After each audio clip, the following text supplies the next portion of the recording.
सबसे पहले अपन बात करते हैं मैट्रिक्स।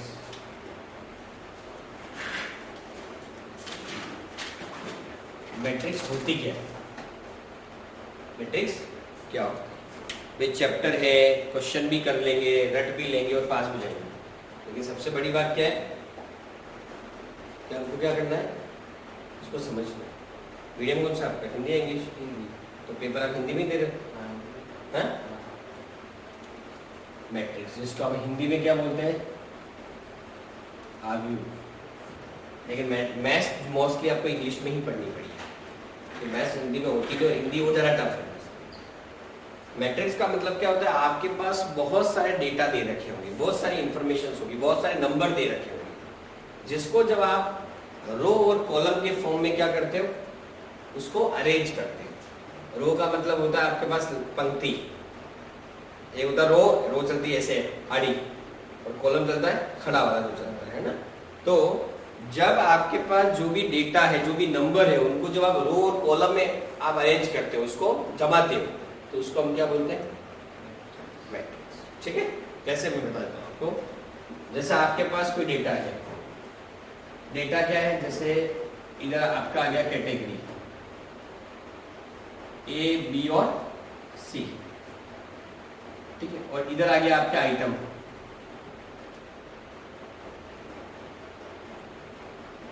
आइटम 1 और आइटम 2, 2, 3, 4, 5, 6, 7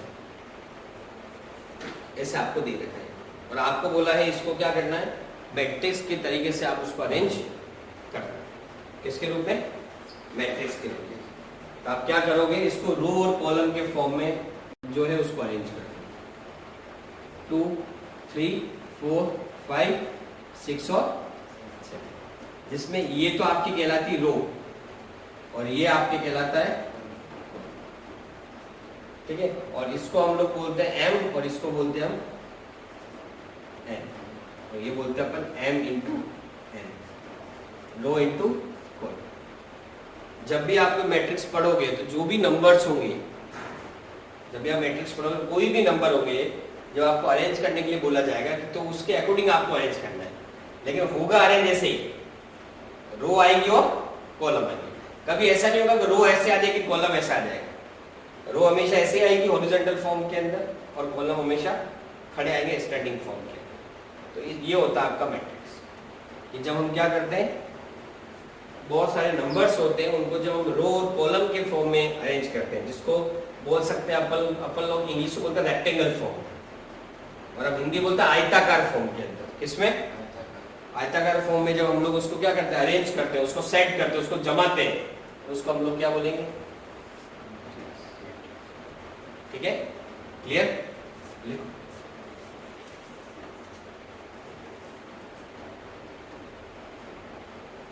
यहाँ पे लिखना आपको, फलनो अथवा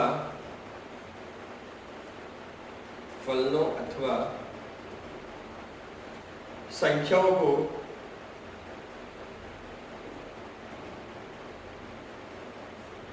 आयताकार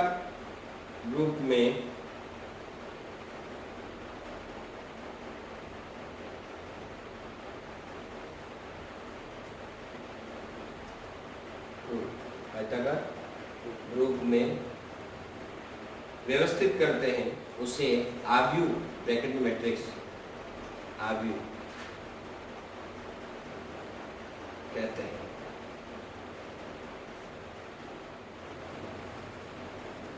टाइप्स ऑफ मैट्रिक्स, मैट्रिक्स के प्रकार, ठीक है। उसमें सबसे पहला आता है आपका रो मैट्रिक्स। क्या आता है, रो मैट्रिक्स, ठीक है, क्लियर। उसको हम लोग क्या बोलते हैं, रो मैट्रिक्स का मतलब है जहां पर जो भी नंबर है वो सिर्फ रो फॉर्म में दे रखे होते हैं, जहां पर एक ही रो होती है, मतलब एक ही पंक्ति होती है, उसको हम लोग क्या बोलते हैं, रो मैट्रिक्स।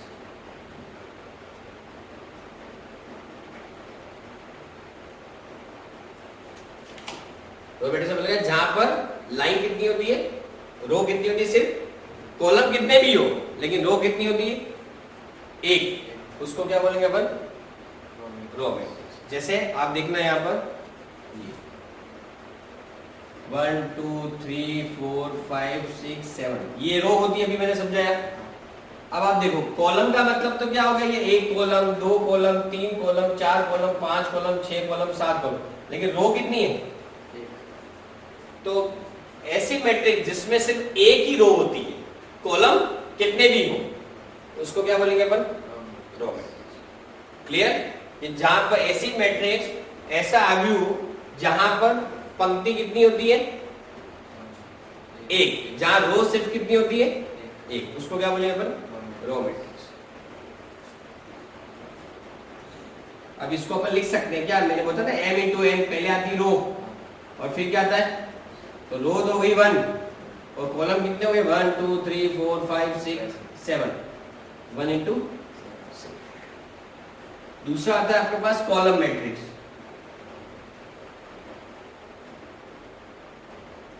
तो इसका उल्टा होता है, जहां पर कॉलम सिर्फ कितना होगा?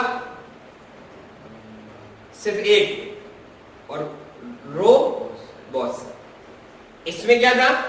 रो एक और कॉलम बहुत। इसमें क्या हो रहा है?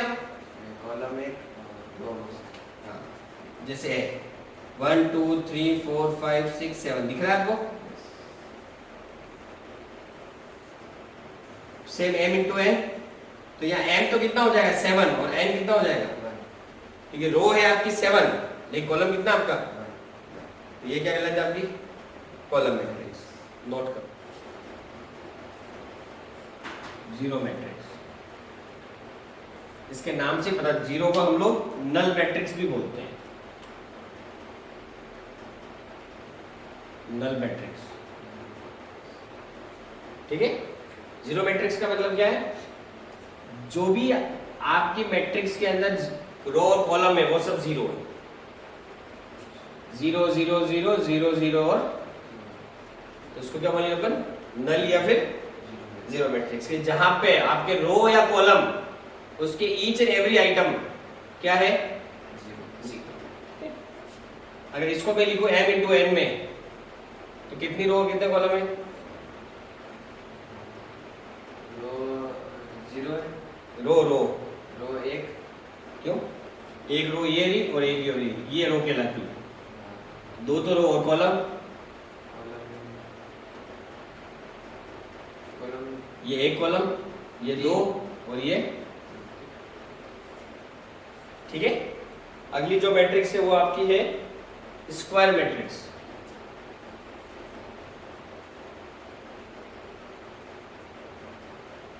हिंदी के साथ आप बुक में देख लेना, है ना। Square matrix. स्क्वायर मैट्रिक्स का मतलब क्या होता है?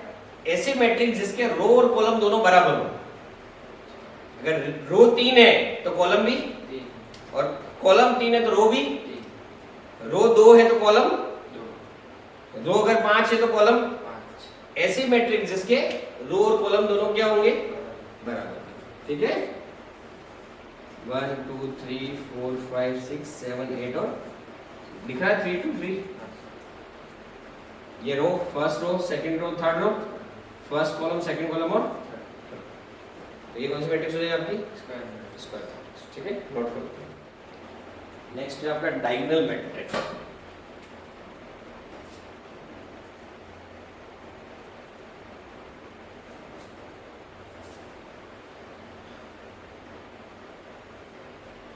आपने रेक्टेंगल पढ़ा होगा या स्क्वायर पढ़ा होगा, ये उसके पढ़े थे विकर्ण, डायगोनल विकर्ण पढ़े थे 10वीं में। विकर्ण आप क्या है कोई बात बताता हूँ। विकर्ण का मतलब होता है जहां पर आपका वर्ग या आयत क्या होता है, दो पार्ट में अलग अलग हो रहा है। जैसे ये आपका वर्ग है या ये आयत है, जो भी आप समझो, इसके क्या हो रहे हैं? दो पार्ट हो रहे हैं, आधा इधर आधा इधर। ये भी त्रिभुज जैसा बन गया, ट्रायंगल, और ये भी ट्रायंगल बन गया, ये भी अलग बन गया। वैसे ये क्या कर रहा है? बीच में इसकी चीज इसको क्या कर रहा है? काट रहा है। तो वैसे ही डायगोनल मैट्रिक्स के अंदर क्या हो रहा है कि आपकी मैट्रिक्स के अंदर जो डायगोनल वाली लाइन है, ऐसे जो लाइन आएगी, ये जो लाइन है, यहां पर वैल्यूज है, बाकी सब जगह 0 0 0। जैसे कैसे देखना है इधर ध्यान से, जैसे फॉर एग्जांपल ये 1 0 0 0 2 0 0 0 3। अभी देखो ये डायगोनल आ गया, यहां पर सिर्फ वैल्यू है, बाकी सब जगह क्या है? तो इसका मतलब क्या हो गया? ऐसी मैट्रिक्स जहां पर डायगोनल के अंदर कुछ ना कुछ नंबर है, बाकी सब नंबर 0 है, उसको क्या बोलेंगे अपन? Diagonal matrix. ठीक है, इसका आपका स्केलर मैट्रिक्स।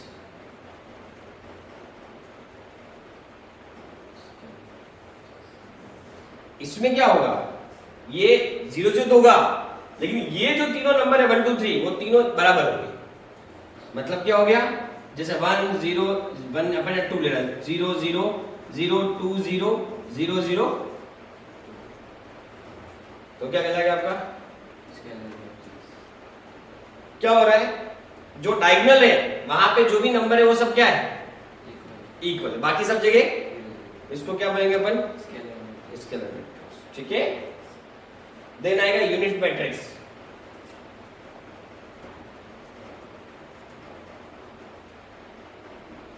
कोई दिक्कत नहीं, यूनिट मैट्रिक्स में क्या होगा? बाकी सब जगह 0 है, ये जो डायगोनल की वैल्यू है यहां सब जगह 1 1 1 आ जाएगा। क्या जाएगा? 1 0 0 0 1 0 0 0। ये क्या कहलाएगा आपका? Unit matrix. ठीक है सर, इक्वल है सर। हाँ, ठीक है।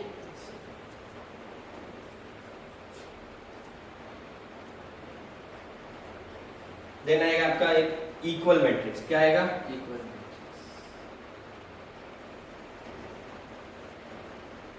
जहां पे क्या होगा? दो मैट्रिक्स के जो एलिमेंट है, जो नंबर्स है, वो सब क्या है?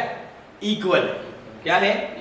जैसे मैं बताऊं आपको, ये मैट्रिक्स है 1 2 3 4, और दूसरी मैट्रिक्स भी क्या है? 1 2 3 और इसको मैं ए मान लेता हूं और इसको मैं, अब ये दोनों क्या है? सेम नंबर्स दिख रहे हैं, तो इसको क्या बोलेंगे अपन? Equal matrix. जहां पर जो एलिमेंट है मैट्रिक्स के वो सब क्या है? दोनों में इक्वल है, उसको क्या बोलेंगे अपन? Equal matrix. ठीक है,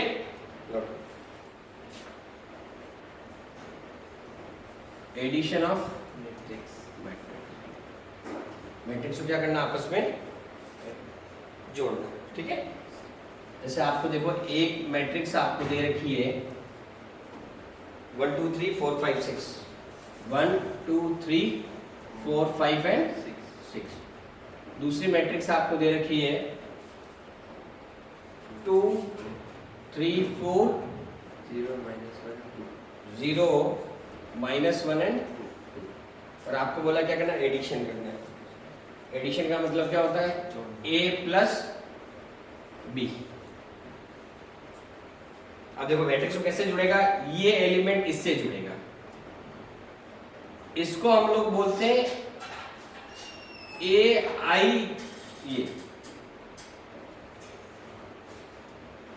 आई जे बोलते हैं। ठीक है, या फिर आप इसको ये बोल सकते हो A11। ठीक है, इसमें क्या होता है? ये एलिमेंट जुड़ता है इससे, ये एलिमेंट जुड़ता है, ये एलिमेंट जुड़ता है 1 + 2 2 + 3 3 + 4 4 + 0 5 प्लस माइनस और 6 + 3 5 7 4 4। कैसे 4 हुआ? 5 ये माइनस है, ये प्लस है, 5 - 1 हो जाएगा ये। तो वापस इसको करो, क्या आएगा? 3 5 7 4 4 और समय, ये माइनस था, माइनस प्लस फिट आउट,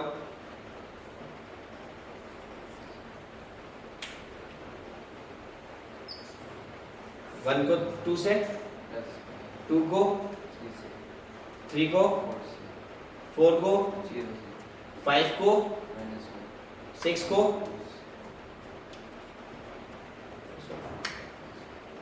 ठीक है, क्लियर। आपके मैट्रिक्स दे रखी है ए 1 2 3 4 5 6 7 8 9, ये मैट्रिक्स है और आपको क्या लिखना है 2a निकालना है, मतलब a को किससे मल्टीप्लाई करना है 2 से मल्टीप्लाई करना है। तो कुछ नहीं करना आपका, ये 2 इनसे मल्टीप्लाई हो जाएगा, क्या जाएगा 2 4 14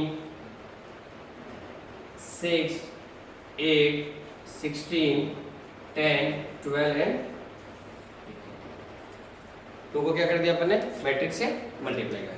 3 होता तो 3 से मल्टीप्लाई कर लेते, 4 होता तो फोर्स ये कहलाता है मल्टीप्लिकेशन ऑफ मैट्रिक्स। मैट्रिक्स।